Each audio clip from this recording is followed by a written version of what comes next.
And here we are at Heat Checks and Hail Marys. This is Mike Cagley. Going to have on Brad Sturdy today to make sure that we get some real sane thoughts in this, not just my own mental wanderings. Brad, thanks for coming on today and going through 3 heat checks with me. That's definitely debatable whether or not it's sane. Well, just because I'm on here, that may not help your cause, Mike. I don't know. We may just have that unique version of insanity that we're both double entertained. double insanity. Let's go with the first heat check, Brad. My first heat check is in regards to Jeremiah Fears reclassing and going to the 2024 instead of 2025 and then decommitting away from Illinois. And here's my premise. I think that if you take a look at the guard position in 2024 with Kasparis, Yakusionis, Kylan Boswell, Draven Gibbs-Lahorn, along with guys like Ty Rogers, Trey White, and others, even Rickhouse, who can handle the ball and do the booty ball style. And Will Riley. And Will Riley. Oh, yeah, Will Riley, who isn't there yet, but we know he's coming. Those guys, I just think it's a stacked area. And in my opinion, the Fears family thinks Jeremiah could be a one and done. You need time to prove that you're a one and done. And I'm not certain they can do that at Illinois. So I think this was a relatively smart move by the Fears family and Illinois' coaching staff to have honest discussions. And the Illini coaching staff are like, hey, cool, if this is what you want to do, we're not going to prevent you from doing that.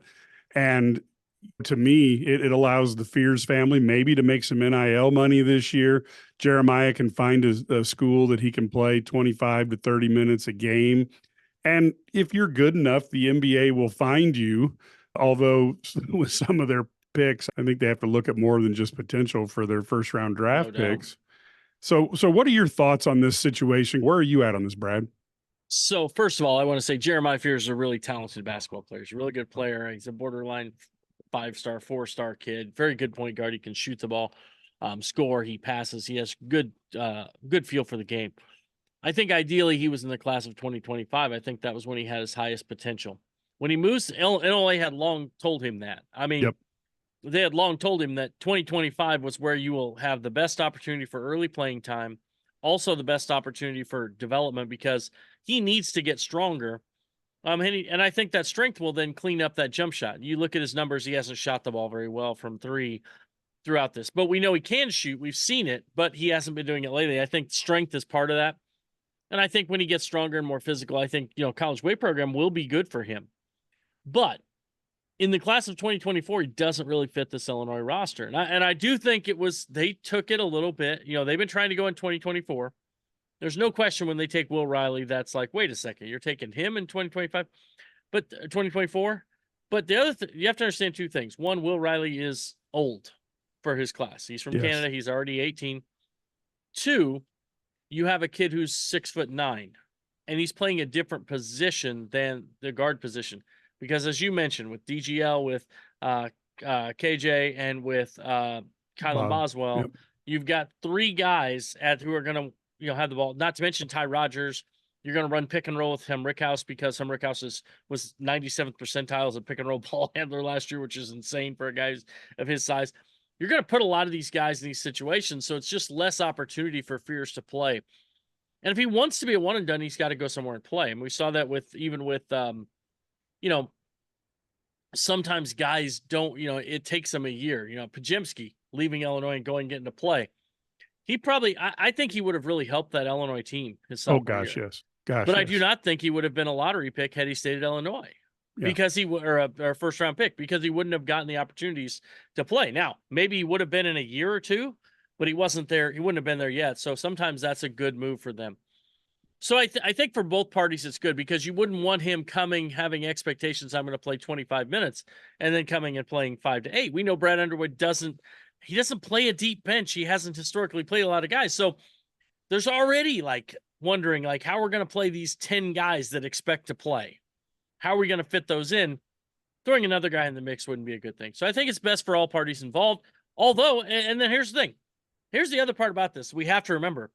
Let's say Jeremiah Fears goes somewhere doesn't have a great experience, puts up some numbers, but the team doesn't win, doesn't get the notoriety that he wants, blah, blah, blah. In 2025, they're like, oh, yeah, well, KJ just went pro and, whatever. So, we needed our guard, in 2025. You want to come back to Illinois? Maybe that comes with the transfer portal. Nothing's ever done. So you always want to sever it with a clean break and a good positive relationship between the two sides, and then see what happens down the road. We know how many times did Illinois recruit Terrence Shannon? How many times did they recruit Quincy Guerrier? I mean, you go through the history, and by keeping a good relationship, even though they chose another school, you see what happened, and it turned out okay for Illinois. Yeah, because Quincy Guerrier is how I knew it was April. I'm like, oh, wait a minute, we're recruiting Quincy Guerrier again. It must be April. It's spring. Spring is sprung. Let me throw out one other thing, and this is the only real blind spot in this that I can see, is what a player gets from Adam Fletcher is invaluable. Because when Podziemski transferred, he developed amazing, which means you have a good work ethic, but Fletcher is guiding that work ethic. And the cool thing about getting a year with Adam Fletcher is you can take the principles that you learn from him and apply those at your next college or even in the NBA because of what he gives you. Now, you might be able to do like Guerrier and Terrence Shannon and get Adam Fletcher on the backside on second or third round.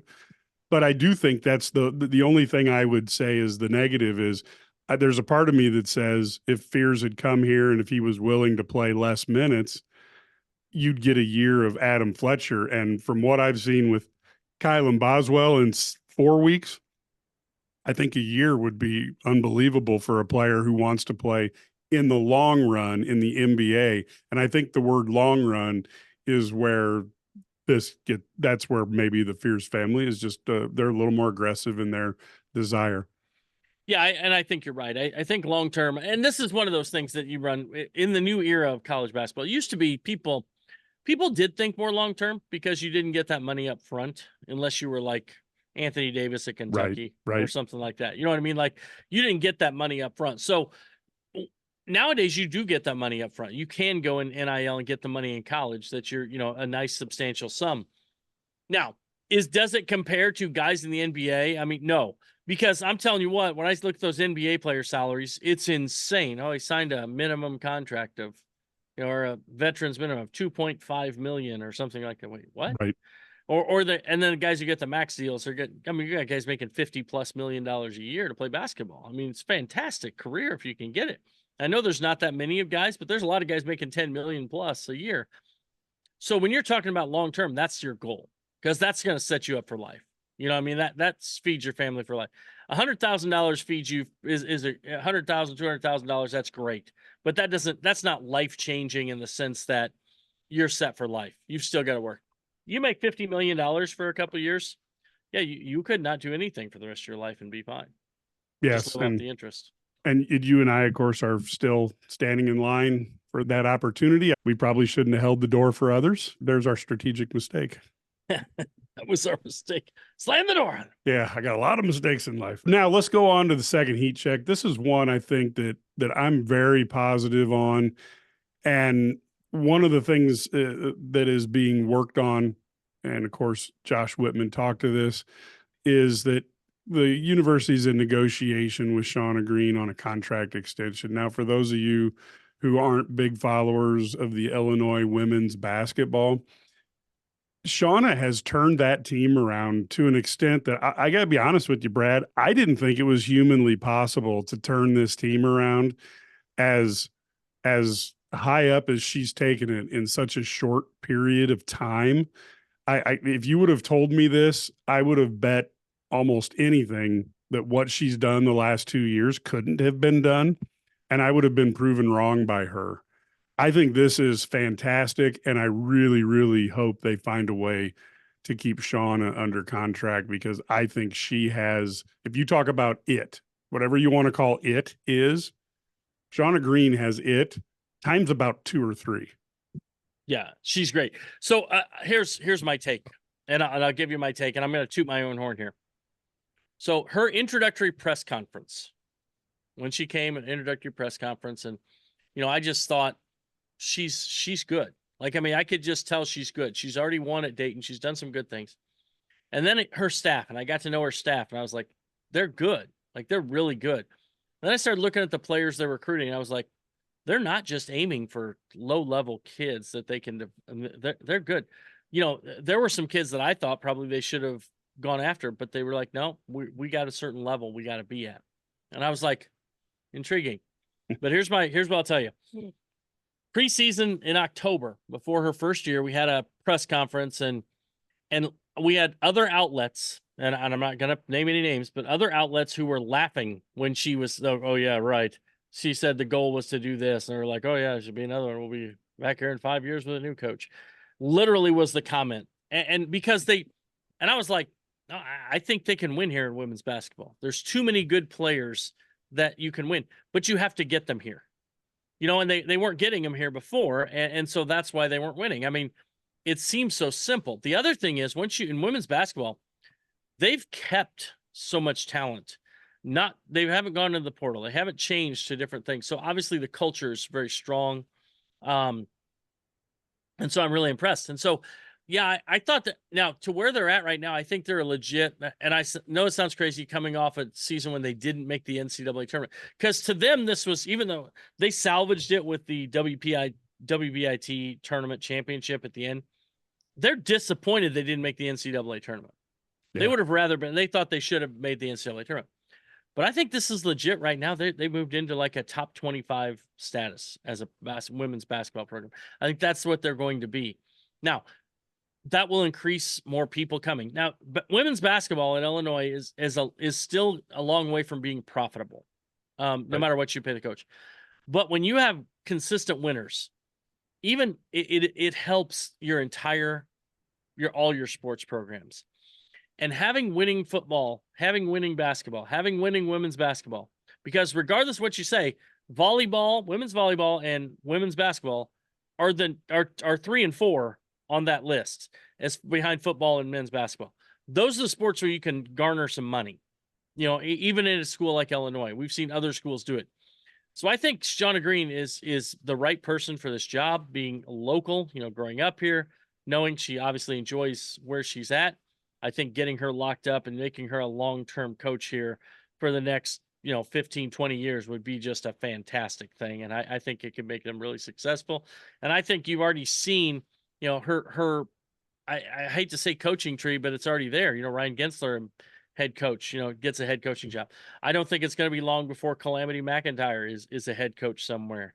I think that's what she's able to do. She's just got it. You're exactly right, Mike.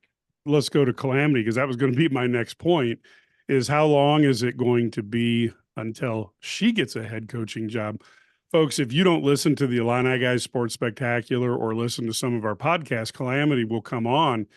She is as engaging of a guest as you can get. I mean, she can go verbal back and forth with us. She's funny. She never comes across as angry, upset. She's always positive. I got to think that she would be great to play with. I mean, this whole staff is so strong that not only will Shauna be building the type of program that players want to be a part of, but don't you think, Brad, when she's trying to get replacement assistant coaches, that they're going to look at Shauna and look at her coaching tree and go, I think some talented people are going to want to work for her. Yeah, I mean, she's got stability and she's got success and she's got a personality and a panache. They're recruiting at a high level too. I mean, like, guys, I'm telling you, we don't, some things haven't been announced yet. Some things haven't come out, but they're recruiting really high level kids and they're going to get top 50 commitments from players. And women's basketball top 50 commitments are even maybe more important to consistently recruit well, because although there is the portal, you can keep kids for 4 years in women's basketball. Like, you get a top 10 women's recruit, they're probably going to play 4 years. Top 10 men's recruits probably playing 1 year. You know what I mean? It's just the impact that they can make on a program are even greater on the women's side. So yeah, I mean, I don't think it's going to be long before Calamity has a head coaching job, and I think Shauna will replace her with somebody really good as well. We'll be disappointed because we won't get to have her on our show as much, because she's a blast, right? Yeah. So Calamity, be listening to us. We want you to get promoted to your own job, but take your time, because we need good people on the Wherever she Sports goes, we'll Spectacular. have to start our own radio show there. Then Exactly. we'll do our weekly show. We'll Well, host it. you also have to admit and think about this when we see the coaches show. There's two types of coaches show. One is the coaches show where the coach doesn't say anything and they just kind of go word salad the whole time. But people want to hear from the head coach, so they're always successful. Then you get the coaches show that where the coach shows a little bit of themselves and has some fun with it. My guess is if she gets to a place where she can have a coaches show, it's going to be tremendous. People are going to want to tune in. Yep. I'll watch. So, yeah, same here. Same here. So now we go to the third one, and this third heat check or third Hail Mary. This is where we start to really break down the tough stuff, folks. We're doing TV binge watching. Now, Brad and I, we both have Apple TV. I've talked about Dark Matter. That show got done. The premise of the show is somebody has figured out, and we know it's the multiverse, so it gets a little crazy, but they figured out how to move from one alternate reality to another.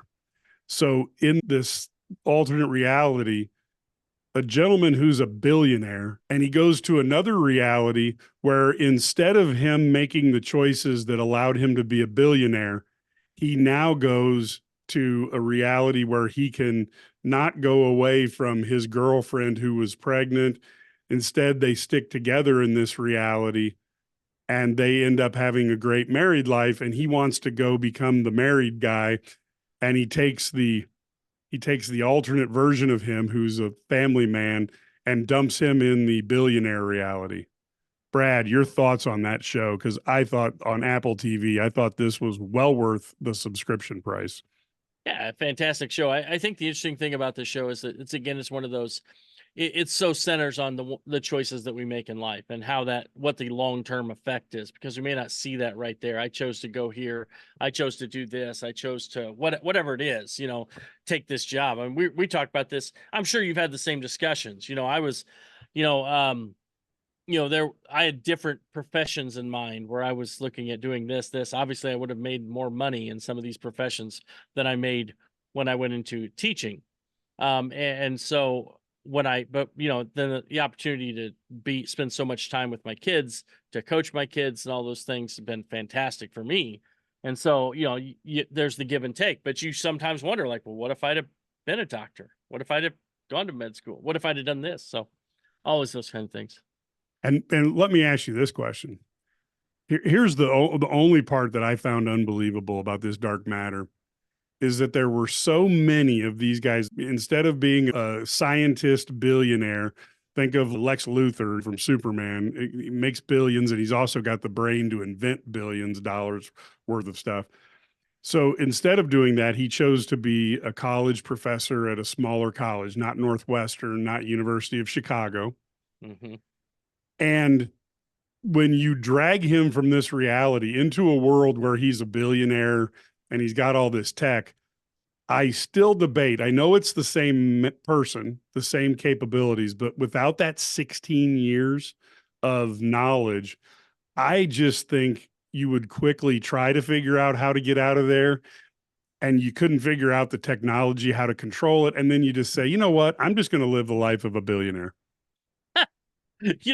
There is something to be said for that. But the other side of that, I think you're right to a certain extent. I think you'd be like, well, gosh, this sucks I can't get back home. Okay, I'll just live here. I'm a billionaire. Yeah, it could be worse. Yeah, right? That's what I'm saying, Yeah. But don't you think that person that has gone there after 16 years of their life, you're not the same. I agree. You're a totally different person. So because you haven't noted, I mean, it's like, people who've never had any money, when they lose money, it's, it doesn't, guys who've had money, people who've been loaded their whole life, when they lose money, they're like, it's a different life, right? Right. They can't, I guess if that makes sense, like if you've never had it, you don't know what it's like to really have it.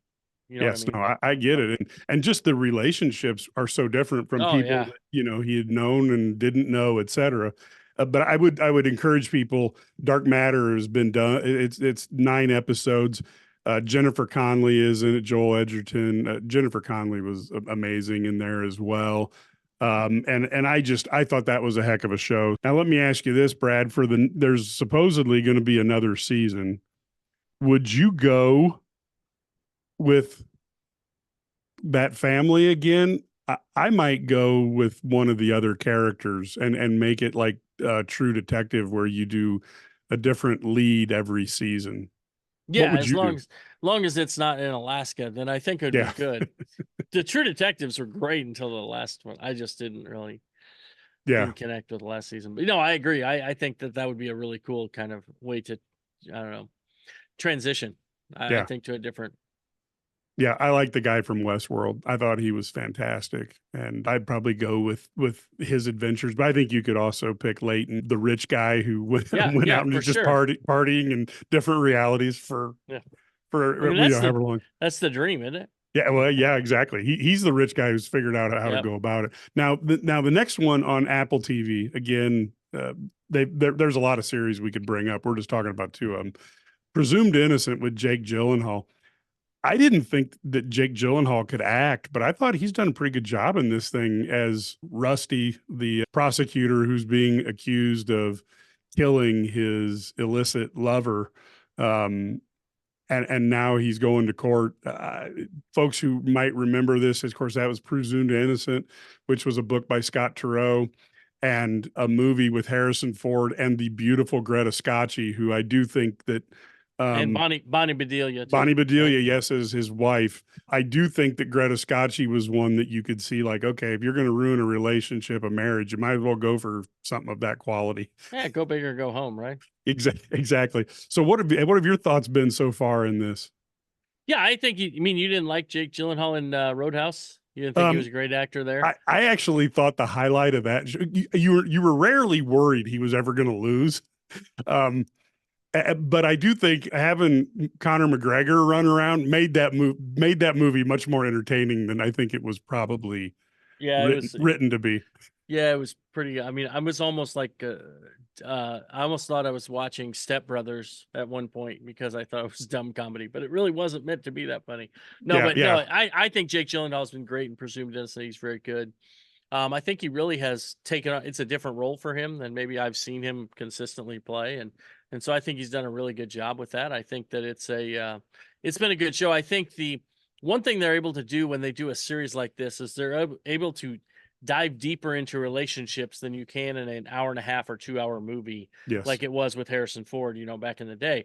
So we get deeper into the relationships with the children. We get deeper into relationships between him and his wife. We get deeper into relationships with his coworkers, all those different things. And I think that's really adds a lot of intrigue to the story. And I do have a one step of separation from Scott Turow. At one point in one of my companies, people had to go be interviewed by legal department just to make sure everybody was in compliance. And I sat in a conference room that Scott Turow's office was outside the door of. So I didn't meet Scott Turow. He wasn't there. His office was dark, the door was shut. But I walked past his office and read the nameplate, and I asked, "Is that the Scott Turow?" And the lawyer looked at me like, oh, I've been asked this. Yes, it's him. And I'm like, oh, that's cool. And so there's me and Scott Turow came so close to becoming incredible friends. You and 6 degrees of separation. So Yeah, there that you would be go. about 5.5, I think. That's good. That's As good. close to 6 as you get. Now, you made a comment which I got people not happy with me. I said that the Acolyte was actually good. And I got to be honest with you, folks. I've been very disappointed with Star Wars as a general rule since they made the decision to take the Wookiees out and put in Ewoks in Return of the Jedi. Because that was traumatic. Look, I was 16. That was 1983. I'm 16. You're going into a Star Wars movie, which is a little bit too young for you, by what's cool. And then you have teddy bears beating up stormtroopers, and you're like, what happened to my self-esteem here? So I've been frustrated off and on with Star Wars. I thought Andor was good. I thought Rogue One was good. I liked Ahsoka because Rosario Dawson's on my laminated 5-person list. But for the most part, I don't think a lot of their series have been particularly good from beginning to end. This one so far, now they could collapse. I'm not taking that away from Star Wars people, but I've actually been impressed. And the lightsaber battle was unbelievable when the Sith destroyed like 6 or 7 Jedi. Yeah, I'm not anti Star Wars like you are. I mean, I've been pretty. Well, I happy like with it. I it. watch all of it. I would say, you know, there was some. I've had some beefs with. I really thought like The Force Awakens was really good up until the point where suddenly this untrained person is fighting against Kylo Ren just because he got hit with in the blaster in the stomach. Somehow she's able to handle this because Right. she's up, whatever. Yeah. Okay. I actually liked most of that show. And overall I'd give it an okay. The second, The Last Jedi was abysmal.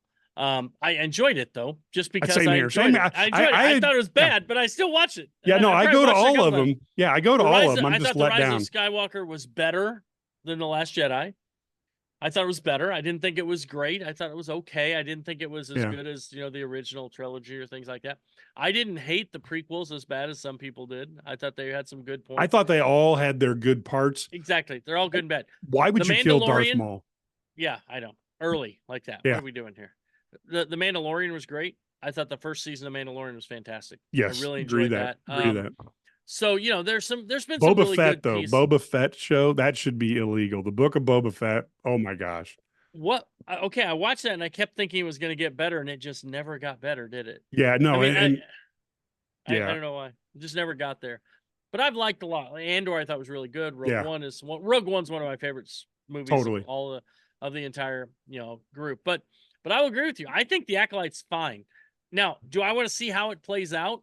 But I think it's been pretty intriguing the way they did it. I really like the twin dynamic, and I like the fact that maybe they both think that they've both been sold a bill of goods, and then they're going to realize that the other side's bad, and they're going to both feel betrayed by the other side, if that makes sense. You know what I mean? Totally get it. I really think and I think it's a really cool story arc that it's had so far. Now the one thing is, all those Jedi that you start to get to know, they just get killed. I mean, it's an awesome fight scene, but dude, they're just dead. His neck snap. Oh, we're starting to get to know this guy. Oh, we're going to get to know this character. Snap, neck dead. But you know why that doesn't bother me? Because I'm also a Star Trek fan and I'm used to that, like you're like, this guy's too cool. He's gonna die. But he didn't have like a red shirt on. I know he didn't have a red shirt. They should have done that. If he had a red shirt on, like in Star Trek, red shirt guy, he's out. Yep. Yeah, he's gone. Out. That guy's dying, right? He's going on the ledger. Oh, there's Captain Kirk, Spock, McCoy, red shirt guy, you're out. So, yeah. Well, seriously, think about it. By about the 3rd year of the mission, you'd walk into that transporter room with the red shirt on and you'd be like, oh my God, dude, I'm going to die. I need a blue shirt. You walk in there's Kirk, Spock, and McCoy. You're like, oh my God, I'm going to die. I'm going to die. And it would be so funny in one of those episodes if a guy just would have went, and ran out the doors. Wait, I'm not wearing this. Or a guy shows... Yeah, or he just switches shirts right there, and Kirk's like, what are you doing? You're out of uniform. Oh, the red shirt makes me look fat. The red shirt makes me look fat. I need to change. Well, and Kirk would have been like, hey, wait a minute. As long as you stay away from the green space women, I'm okay with what you wear. Yeah. But Spock. Now, I'm going to talk about one, and we all have these where you go back and you watch something again, and it was hotter than bejesus down in Texas the last couple of weeks. And so when I'm working on IlliniGuys stuff, I have it on in the background. I am telling you that at its peak, I'm not saying that the whole series is this good, but at its peak, Battlestar Galactica with Edward James Olmos, who is he just eats the scenery. He's such a good actor as Commander Adama. When they run in to the Battlestar Pegasus, which they took this right from the original series back in the 70s that we grew up on, but they find this Admiral Kane, Michelle Forbes, and they find out piece by piece that this lady's nuttier and she's crazy, but she's very effective. And they find this other Battlestar, And all of a sudden, you have an admiral who, unlike Adama, will force civilians to serve in the military, basically by going on to civilian ships and saying that if we need you because you have whatever abilities would help the fleet Yeah. or the military, so we're going to take you, and if you say no, we're going to shoot your whole family. So people are like, okay, I guess I'll go with you. And then they strip the civilian ship of everything, every part that could be usable, and they strand the people on whatever planet they're next to. And then she goes forward just trying to build this military to go fight against the Cylons. She kills people who don't do what she says right there, executes them right on the bridge, and then even allows things like prisoners to be gang raped. I tell you, watch this. I'm telling you right now, I don't care who you are. You take that 4 or 5 episode arc that Michelle Forbes, who is a great underappreciated actress, if you take that 4 or 5 episodes that she's on, that is as good. I'll be honest with you. I'll put that up there with The Wire. I'll put it up there with The Shield. Again, I'm not saying the whole series, but this arc is incredible. Now, I just to get your overall feelings, did you watch Battlestar back in the day, and did you enjoy it? So I'll go back. I watched the original Battlestar. Oh Lorne gosh, Green, yes. Oh Lorne yes. Green. Dirk Benedict was like Yep. the coolest guy, right? I mean, he was the Oh cool guy yes. back We then. we all wanted to be Starbuck, right? No, I mean, we all did, right? I mean, that was what you wanted to be, so would have been cool. But no, I watched it. I haven't rewatched it though. So I'm Yeah. well in the past, Mike. So I haven't Right. seen this in a long time. But I'm going to go back and check. I will say that what I found is some of these shows, when you go back and watch them, some of these shows are god awful, and you're like, holy Yes. crap! So one that I showed my daughter the other day was she's 18. I showed her The Greatest American Hero. Right. Right. Oh yeah. Yeah. And you realize how bad that is? Yes, I I mean, do that is because I just watched that one recently. Yes. it's so bad, but yet I enjoyed it back in the day. I mean, I used to watch it. Now I showed her My Cousin Vinny, and it's now one of her favorite movies because My Cousin Vinny was just fantastic. And by the way, Marissa Tomei.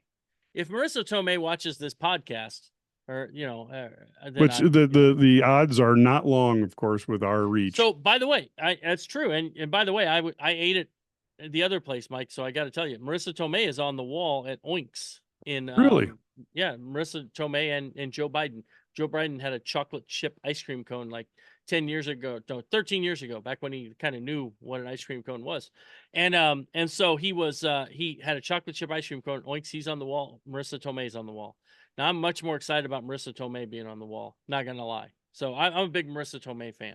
So I showed my daughter My Cousin Vinny, and so she likes that. So some of these shows, you go back and watch, but it sounds like Battlestar Galactica, I'm gonna have to go back and rewatch, Mike. Well, I will tell you again, for some people who don't want to watch 4 seasons of a show, you go into season 2, episode 10, and start with Pegasus.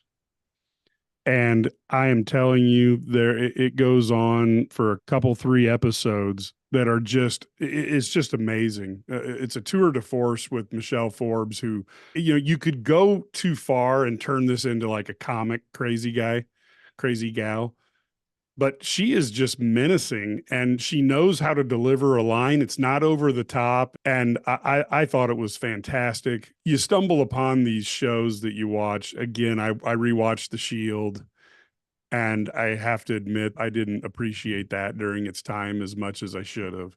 No, there's no question. There's a lot of shows like that.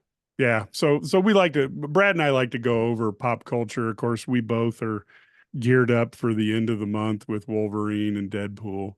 Deadpool and No, Wolverine. Michelle Forbes. She's been good in these sci-fi roles, though. Oh Right? gosh, yeah, she was Star on Trek? Next Generation. Yeah, she was a Bajoran on there, and Yeah, good stuff. yeah, she's a fantastic actress. Again, one of those people you don't really hear about because they never really got the starring role. And I will tell you, Edward James Olmos, I went on a big kick of his movies during Battlestar's initial run, and I do find him to be great. Of course, I think he was on Miami Vice too. He's got this way of looking at his people with his glasses on that you're thinking to yourself, like, I'm a dead man. I've just crossed him, and this is the worst thing that I could possibly do. So he delivers a well-rounded character, and so if you get an opportunity, watch Battlestar Galactica, and if you want to start on season 2, episode 10, you watch 2 or 3 episodes, and then let that be your judgment if that's something that you would enjoy watching more of. So with that, folks, that's the end of the heat checks and Hail Marys. We went 3 deep this time. Brad, thanks for coming on, folks. Anytime. I enjoyed this. This is fun. You know, we get to talk a little Illini, but then we do some outside stuff too. Yeah, that's what we kind of do, and we'll have Illini. We'll have Big Ten. I didn't even get into my speech on the boxing last night. I saw literally one of the worst decisions I've ever seen. What was it? Oh, Shaquille Foster. Literally, I don't know, it was 10 rounds to 2, going up against a guy from Panama or somewhere, South America. And the thing that was crazy about it is the hit percentage of his opponent was 11%. The opponent landed 11% of his punches and had 2 rounds that he landed, only 2 rounds that he landed more than 10 punches in a round. And Foster lost the decision. It was the worst. It may be the worst decision I've ever seen. It certainly would be in the running. And then you got Shakur Stevenson, who looks like he should be able to punch. He won another thing by decision. He's the best defensive fighter going today, but he refuses to go in for the kill. When he gets a guy hurt, he just won't take any chances. And so his fights end up being sleep inducing. So I had to really struggle to stay up to watch it. So and those are the best kind of boxers. You want the ones who put you to sleep. Oh, I tell you, he's never in any danger, but it's like, man, he looks like he should be able to hit harder than that. And when he gets an opportunity, apparently whenever he sees an opportunity to go in, he assumes that the guy's trying to lure him in, and he won't go in. So sometimes his fights can be a little bit, even though he wins, his fights can be a little bit disappointing because he looks the part of a puncher. He gets the nice big impact sounds from the microphone that's right next to the ring, and he just doesn't seem to be able to follow up. He's not a one-punch knockout guy, but he doesn't seem to string together 6 or 7, take that risk, come off your toes, and go in there because he doesn't want to get hit. And he doesn't. And then Abdullah Mason, 135-pounder, holy cow. He was exciting. Super speed, hard puncher, and wants to put people out. So there's the 3 quick boxing things from the night. There you go. All right, I'm in. Perfect. All right, folks. Well, we will see you next time on Heat Checks and Hail Marys. And of course, you can watch and listen to Eye on the Illini. And do not forget the Illini Guys Sports Spectacular. If you like what you're hearing here, go to IlliniGuys.com. You can subscribe, learn all about the Illini, all the inside stuff from people like Brad and Ked. It's a lot of fun. Until next time, keep moving forward. The abuse of opioids and heroin is killing people. Recover Now is a new national movement to help you curb your addiction. You can get help now, right now, and you can get clean in as little as 7 to 30 days. So don't wait. Change your life. Call the number on your screen right now. We can help. You could have a brand new life in as little as 7 to 30 days. You can change your life. Call the number on your screen right now. Imagine this is your money and someone wants to take it from you. Who is it? The IRS. Guess what? They want your money and they can take it, all of it if they want. So what do? You fight back by letting our team of experts work it out with the IRS so you can keep your money. Call right now and learn for free how we can help you put it back in your pocket. 5 minutes of your time can save you thousands of dollars. So please call right now.